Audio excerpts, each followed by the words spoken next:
புதிய தொழிலாளர் சட்டங்களை மத்திய அரசு அமலுக்கு கொண்டு வந்திருக்காங்க.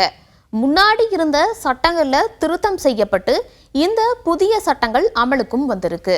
இதற்கு முன்னாடி பார்த்தோம் அப்படின்னா 29 சட்டங்கள் அப்படிங்கிறது தொழிலாளர் சட்டம் ரிலேட்டடாக இருந்துச்சு. அதை தற்போது 4 தொகுப்புகளாக மாற்றியும் அமைச்சிருக்காங்க. என்னென்ன காரணங்களை மெயினா சொல்றாங்க அப்படின்னா, ரொம்ப நீண்ட காலமா இந்த தொழிலாளர் சட்டங்கள் அப்படிங்கிறது திருத்தப்படாமலும் மாற்றப்படாமலும் இருக்கு. தொழிலாளர்களுடைய நலன்களை மையமாக வச்சுட்டு அவங்களுக்கு ஏற்ற மாதிரி அவங்களுக்கு சமூக அந்த பாதுகாப்பை கொடுக்கணும் அப்படிங்கிற நோக்கத்தோட வெளிப்படை தன்மையோட இந்த புதிய தொழிலாளர் சட்டங்களை நாங்கள் அமல்படுத்தியிருக்கிறோம் அப்படிங்கிற விஷயத்தையும் மத்திய அரசு தரப்புல இருந்து சொல்லியிருக்காங்க. இந்த புதிய தொழிலாளர் சட்டங்கள்ல என்னென்ன சிறப்பம்சங்கள் இருக்கு அப்படிங்கிறத பத்தி தான் இன்னைக்கு நம்ம பார்க்க போறோம்.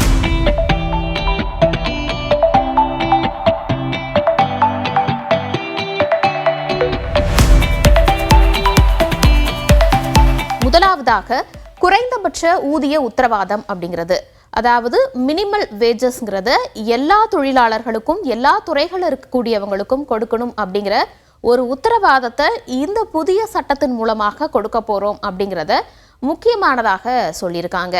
இதற்கு முன்னாடி அப்படின்னு எடுத்துக்கிட்டோம்னா எல்லா துறைகளை சேர்ந்த எல்லா ஊழியர்களுக்கும் குறைந்தபட்ச ஊதியம் அப்படிங்கிறது நிர்ணயிக்கப்பட்டதற்கான சட்டம் இல்லாமல் இருந்தது.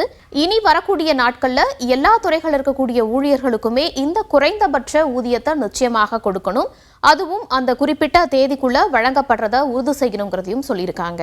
ஒரு வேலை செய்யக்கூடிய ஊழியருக்கு சரியான நேரத்தில் சம்பளம் அப்படிங்கிறது கிடைக்கும் போது அவங்களுக்கு ஃபினான்ஷியல் ஸ்டேபிலிட்டி அப்படிங்கிறது நிச்சயமாக இருக்கும். அதே நேரத்தில் அவங்களுக்கு அந்த நிதிச்சுமை போன்ற பிரச்சனைகள் எல்லாமே இருக்காது, ஒரு உத்தரவாதம் இருக்கும் அப்படிங்கிற காரணத்திற்காக இதை கொண்டு வர போறதாகவும் சொல்லியிருக்காங்க. இரண்டாவதாக பார்த்தோம் அப்படின்னா, நியமன கடிதங்களுக்கான உத்தரவாதம் அப்படிங்கிறத இந்த புதிய தொழிலாளர் சட்டத்தின் மூலமாக சொல்றாங்க. அப்பாயின்மெண்ட் லெட்டர் அப்படிங்கிறது தான், அதாவது எந்த வேலையில ஜாயின் பண்ணாலுமே வேலை கிடைச்சதற்கு பிறகு அந்த குறிப்பிட்ட நிறுவனம் எம்ப்ளாயிக்கு அப்பாயின்மெண்ட் லெட்டர் அப்படிங்கிறத நிச்சயமாக கொடுக்கணும். அது எழுத்துப்பூர்வமாக அந்த சான்றாக இருக்கணும் அப்படிங்கிறதையுமே சொல்லியிருக்காங்க. இதன் மூலமாக அந்த குறிப்பிட்ட எம்ப்ளாயிக்கு வேலைக்கான உத்தரவாதம் அப்படிங்கிறத உறுதிப்படுத்தக்கூடிய வகையில இருக்கும் அப்படிங்கிறது தான் முக்கியமானதாக பார்க்கப்படுது. அடுத்ததாக பெண்களுக்கு சம ஊதியம் மற்றும் மரியாதை அப்படிங்கிற உத்தரவாதத்தை புதிய தொழிலாளர் சட்டத்தின் மூலமாக கொடுக்கணும் அப்படிங்கிறதையும் வலியுறுத்தியிருக்காங்க. இதுல என்னென்ன அம்சங்கள் இருக்கு அப்படின்னு பார்க்கும்போது, குறிப்பா ஒரு நிறுவனத்துல ஆண் பெண் அப்படின்னு இருபாலருமே வேலை செய்யும் போது இருவருக்கும் ஒரே மாதிரியான அனுபவங்கள் இருக்கும், பணி ரிலேட்டடான விஷயங்களும் ஒரே மாதிரி தான் இருக்கும். ஆனா அந்த ஊதிய வேறுபாடு அப்படிங்கிறது சில இடங்கள்ல இன்றளவும் நிலவி வர காரணத்தினால ஒரே வேலையை செய்யக்கூடிய இருபாலராக இருந்தாலும் ஒரே அனுபவம் கொண்டவங்க ஒரே பணிச்சூழல் கொண்டவங்களுக்கு சம ஊதியம் அப்படிங்கிறது வழங்கப்படுறதன் மூலமாக அவர்களுக்கான மரியாதை கிடைக்கப்பெறும் அப்படிங்கிறது தான் இந்த ஒரு உத்தரவாதத்தின் மூலமாக கிடைக்குங்கிறத சொல்லியிருக்காங்க. அதே போல பெண்களுக்கான அந்த ஒரு சட்டங்களை பொறுத்த வரைக்குமே இன்னும் சில அம்சங்களுமே இருக்கு. அது என்னென்ன அப்படின்னு பார்க்கும்போது, குறிப்பா பெண்களுக்கு இனி வரக்கூடிய நாட்கள்ல நைட் ஷிஃப்ட் செய்ய அனுமதி அப்படிங்கிறது இருக்கு. இதற்கு முன்னாடி அப்படின்னு எடுத்துக்கிட்டோம்னா சில துறைகள்ல சில வேலை சூழல்ல பெண்களுக்கு நைட் ஷிஃப்ட் அப்படிங்கிறதுக்கான அந்த அனுமதி இல்லாமல் இருந்துச்சு. பாதுகாப்பு காரணங்கள் போன்ற நிறைய விஷயங்களை வச்சுக்கிட்டு அந்த அனுமதி அப்படிங்கிறது இல்லாமல் இருந்துச்சு. இனி வரக்கூடிய நாட்கள்ல எல்லா விதமான துறைகள்லையுமே எந்த ஒரு வேறுபாடும் இல்லாமல் எல்லா விதமான துறைகள்லையுமே பெண்களுக்கு நைட் ஷிஃப்ட் அப்படிங்கிற அந்த ஒரு ஆப்ஷனை வழங்கலாம் அப்படிங்கிறத சொல்லியிருக்காங்க. இதன் மூலமாக அவர்களினுடைய ஊதியமாக இருக்கட்டும், அவங்களுடைய அந்த வேலை முன்னேற்றம் அப்படிங்கிறதா இருக்கட்டும், அதெல்லாமே கிடைக்கும் அப்படிங்கிறதையும் அவங்க சொல்லியிருக்காங்க. இந்த நைட் ஷிஃப்டை பொறுத்த வரைக்குமே முக்கியமானதாக 2 விஷயங்கள் கவனிக்க வேண்டியதாக இருக்கு. குறிப்பிட்ட பெண்ணுடைய சம்மதம் அப்படிங்கிறது நிச்சயமாக வேண்டும். இரண்டாவதாக அந்த குறிப்பிட்ட நிறுவனம் பெண்களினுடைய பாதுகாப்பிற்கான ஏற்பாடுகளை நிச்சயமாக செய்திருக்க வேண்டும். அதன் அடிப்படையில் இந்த நைட் ஷிஃப்டை செய்யலாம்ங்கிற அனுமதியும் கொடுத்திருக்காங்க. அடுத்ததாக இந்த தொழிலாளர் சட்டத்தில் என்ன இருக்கு அப்படின்னு பார்க்கும்போது, ஒரு முக்கியமானது கிராஜுவிட்டி அப்படின்னு சொல்லக்கூடிய பணிக்கொடை. இது 1 வருட வேலை காலத்திற்கு பிறகு அந்த பணிக்கொடை அப்படிங்கிறத அந்த குறிப்பிட்ட எம்ப்ளாயிக்கு வழங்கலாம் அப்படிங்கிறத சொல்லியிருக்காங்க. இதில் ஒரு ட்விஸ்ட்டுமே இருக்கு, அதை நான் பின்னாடி சொல்றேன். ஃபர்ஸ்ட் இந்த பணிக்கொடை கிராஜுவிட்டி அப்படின்னா என்னன்னு பார்க்கும்போது, ஒரு குறிப்பிட்ட நிறுவனத்தில் ஒரு எம்ப்ளாயி 5 வருட காலம் ஒர்க் பண்ணியிருந்தாரு, அந்த பணிக்காலம் அவரோடது இருந்துச்சு அப்படின்னா, அதாவது தொடர்ச்சியாக இருந்துச்சு அப்படின்னா அவர் இந்த பணிக்கொடைன்னு சொல்லக்கூடிய கிராஜுவிட்டிக்கு தகுதியானவராக பார்க்கப்படுறாங்க. வேலையை விட்டு போனதற்கு பிறகு அந்த அமௌண்ட் அப்படிங்கிறத அவங்களால பெற்றுக்க முடியும். குறிப்பாக பணி நீக்கம் போன்ற காரணங்களாக இருக்கலாம், ராஜினாமா செஞ்சுட்டு போறாரு அப்படிங்கிற காரணமாக இருக்கலாம். இன்னும் சில நேரங்களில் அவருக்கு அன்ஃபார்ச்சுனேட்லி ஏதாவது ஒரு அசம்பாவிதம் நடக்குது, வேலை செய்ய முடியாத சூழல் ஏற்படுது, இறப்பு ஏற்படுது அப்படிங்கிற பட்சத்தில் இந்த கிராஜுவிட்டி அப்படிங்கிறத அவங்க பெற்றுக்க முடியும். இறப்பு நேரும் சமயத்தில் அப்படின்னு எடுத்துக்கும் போது அது யார் அவங்க வாரிசாக பரிந்துரை செஞ்சுருக்காங்களோ கிராஜுவிட்டி அமௌண்ட் அவங்களுக்கு போகும் அப்படிங்கிறது தான் இந்த கிராஜுவிட்டியினுடைய மொத்த இதாக இருக்குது. குறிப்பாக ஒரு நிறுவனத்திற்கு ஒரு ஊழியர் இவ்வளவு காலம் பணி செஞ்சிருக்காரு, அந்த பணிக்கான ஒரு பாராட்டாகவும் அந்த சர்வீஸுக்கான ஒரு ரிட்டர்ன் கொடுக்கக்கூடிய விஷயமாகவும் தான் இந்த கிராஜுவிட்டி அப்படிங்கிறது இருந்து வந்துட்டு இருக்கு. இந்த கிராஜுவிட்டிக்கு நான் முன்னாடியே சொன்ன மாதிரி 5 வருட காலம் அப்படிங்கிறது தகுதியாக இருந்துச்சு. அதை தற்போது 1 வருடமாக குறைச்சிருக்காங்க. 1 வருடம் இப்போ ஒர்க் பண்ணியிருந்தாங்கனாலே இந்த கிராஜுவிட்டியை பெற்றிருக்க முடியும். ஆனால் இதில் யாருக்குங்கிற ஒரு கேள்விதான் எழுது. குறிப்பாக ஃபிக்ஸ்டு டேர்ம் எம்ப்ளாயீஸுக்கு இது பொருந்தும். ஃபிக்ஸ்டு டேர்ம் எம்ப்ளாயீஸ்னா யாருன்னு பார்க்கும்போது ஒரு நிறுவனத்தில் ஒப்பந்தத்தின் அடிப்படையில், தற்காலிக ஒப்பந்தத்தின் அடிப்படையில் ஊழியர்களாக இருப்பாங்க. 1 வருடம் 2 வருடம் இந்த மாதிரி ஒரு குறிப்பிட்ட பீரியடுக்கு அந்த நிறுவனம் வேலைக்காக ஒரு ஊழியரை ஹையர் பண்ணி ஒப்பந்தத்தின் அடிப்படையில் வேலைக்கு எடுத்திருப்பாங்க. அந்த ஊழியர்களுக்கு தான் இது பொருந்தும்னு சொல்லியிருக்காங்க. தற்காலிக அந்த ஒப்பந்த ஊழியர்களுக்கும் பெர்மனன்ட் எம்ப்ளாயிக்கு ரிலேட்டடாக இருக்கக்கூடிய எல்லா ஃபெசிலிட்டியுமே கிடைக்கணும். குறிப்பாக மருத்துவம், ஊதியம், சமூக பாதுகாப்பு போன்ற விஷயங்கள் எல்லாமே இந்த ஃபிக்ஸ்டு டேர்ம் எம்ப்ளாயீஸுக்கு, ஒப்பந்த ஊழியர்களுக்கு கிடைக்கணுங்கிற காரணத்திற்காக இதை 1 வருடமாக குறைச்சிருக்காங்க. இனி வரக்கூடிய நாட்களில் ஒப்பந்த ஊழியர்கள் ஒரு நிறுவனத்தில் 1 வருடம் ஒர்க் பண்ணியிருந்தாங்கனாலே அவங்க இந்த கிராஜுவிட்டியை பெறுவதற்கான தகுதியை பெறுவாங்க.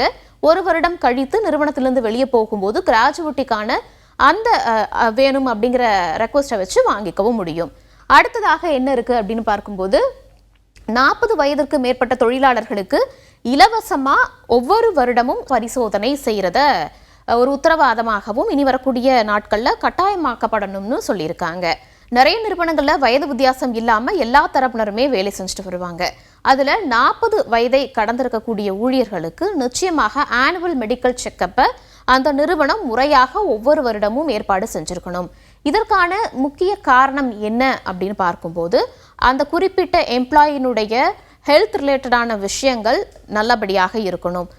அவங்களுடைய அந்த மெடிக்கல் ரிலேட்டடான விஷயத்த ஒரு நல்ல முறையில் கொண்டு போகணும். அவங்களுக்கு அந்த ஒரு பாதுகாப்பையும் நம்பிக்கையும் கொடுக்கணும் காரணத்துக்காக இந்த ஒரு சட்டத்தை அமலுக்கும் கொண்டு வர போகிறாங்க. இதை வரக்கூடிய நாட்களில் நிறுவனங்கள் நிச்சயமாக கடைபிடிக்கணும்னு இந்த ஒரு சட்டத்தில் வலியுறுத்தப்பட்டிருக்கு. அடுத்ததாக என்ன இருக்குது அப்படின்னு பார்க்கும்போது பிஎஃப், இஎஸ்ஐசி காப்பீடு மற்றும் பிற சமூக பாதுகாப்பு சலுகைகளை எல்லா ஊழியர்களுக்குமே கொடுக்கணும்னு சொல்லியிருக்காங்க. பொதுவாக எல்லா ஊழியர்களுக்குமே இந்த பிஎஃப், இஎஸ்ஐ வசதி இருக்குமா அப்படின்னு கேட்கும்போது இல்லாத சூழல் அப்படிங்கிறதும் இருக்கும். இனி வரக்கூடிய நாட்களில் கிக் மற்றும் பிளாட்ஃபார்ம் ஊழியர்கள் உட்பட எல்லா ஊழியர்களுக்குமே இந்த பிஎஃப், இஎஸ்ஐ வசதி அப்படிங்கிறத செஞ்சு தரணுங்கிறது புதிய சட்டத்தில் இடம்பெற்றிருக்கு. அடுத்ததாக இந்த புதிய தொழிலாளர் சட்டத்தில் இடம்பெற்றிருக்கக்கூடிய அம்சம் என்ன அப்படின்னு பார்க்கும்போது கூடுதல் நேர வேலைக்கு இரட்டை ஊதியம்.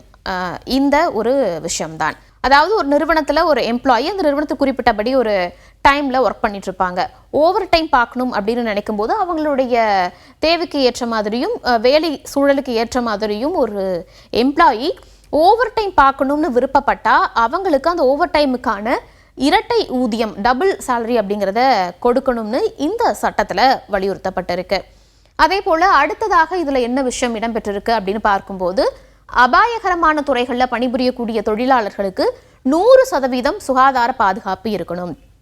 அபாயகரமான தொழில் அப்படின்னு பார்க்கும்போது நிறைய தொழிலாளர்கள் நிச்சயமாக இருப்பாங்க. கெமிக்கல்ஸ் ரிலேட்டடான விஷயங்களில் ஒர்க் பண்ணக்கூடியவங்க உட்பட நிறைய தொழிலாளர்கள் இருப்பாங்க. அவங்களுக்கு 100% சுகாதார பாதுகாப்பை கொடுக்கணும்.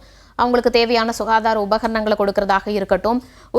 ஒரு இடத்துல பணிபுரிகிறாங்க, அந்த இடத்துல பணிபுரியும் போது சில அசம்பாவிதங்கள் நடக்கக்கூடிய வாய்ப்புகள் இருக்குது. அப்படிங்கிற சூழ்நிலையில் அவர்களுக்கான ஒரு பாதுகாப்பு மற்றும் சுகாதாரம் ரிலேட்டடான விஷயங்களையும் ஏற்படுத்தி தருவது கட்டாயமாக்கப்பட்டிருக்கு இந்த புதிய தொழிலாளர் சட்டத்தின் மூலமாக. அடுத்ததாக என்ன குறிப்பிடப்பட்டிருக்கு அப்படின்னா 500க்கும் மேற்பட்ட தொழிலாளர்கள் இருக்கக்கூடிய நிறுவனங்களில் சேஃப்டி கமிட்டிஸ்ங்கிறது நிச்சயமாக இடம்பெற்றிருக்கணும். அந்த தொழிலாளர்களினுடைய பாதுகாப்பு நலனுக்காக, அவர்களுடைய சமூக பாதுகாப்பிற்காகவும் நிறுவனத்தில் பாதுகாப்பாக இருக்கணுங்கிற காரணத்திற்காகவும் சேஃப்டி கமிட்டி நிச்சயமாக ஏற்படுத்தப்பட்டிருக்கணும்னு புதிய தொழிலாளர் சட்டத்தில் வலியுறுத்தப்பட்டிருக்கு.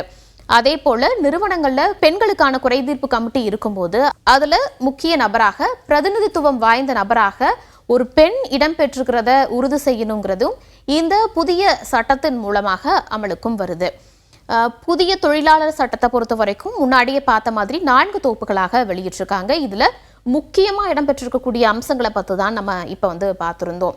இதற்கு 2 விதமான அந்த ரெஸ்பான்ஸ் அப்படிங்கிறதுமே வந்துட்டு இருக்கு. குறிப்பாக இந்த சட்டம் தொழிலாளர்களுக்கு வரக்கூடிய நாட்கள்ல நன்மை கிடைக்கும், நிறைய தொழிலாளர்கள் பயனடைவாங்கன்னு சொல்லிட்டு இருக்காங்க. அதே போல மறுபுறம் இன்னும் சிலர் இல்லை, இதுல சில பிரச்சனைகள் இருக்கு, இதை சரி செய்யணும், இதுல தொழிலாளர்களுக்கு சில சிக்கல்களும் இருக்கிறதாக சொல்லியும் வந்துட்டு இருக்காங்க.